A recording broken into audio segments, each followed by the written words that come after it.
అంబేద్కర్. జాతి మొత్తం అవమానాల పాలవుతుంది. గేదికి క్షవరం చేసేవాడు నేను దళితుడని నాకు క్షవరం చేయనన్నాడు. అంటే పశువు కంటే హీనుడుగా నన్ను చూశాడు.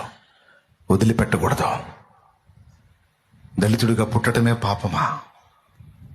అంటరాని వాడినా, నా జాతి అంటరానిదా, ఎలా అవుతుందో చూస్తా అని దీక్ష పూనాడు. రాత్రింబగళ్ళు కష్టపడి చదివాడు. ఈరోజు అంటరాని వాళ్ళు అని అవమానపరచబడిన తన జాతి ఈరోజు అగ్రస్థానాల్లో కూర్చొని జాబ్ చేయడానికి అతడు ఆధారమయ్యాడు. రాజ్యాంగ రచయితగా ఖ్యాతి గడించాడు.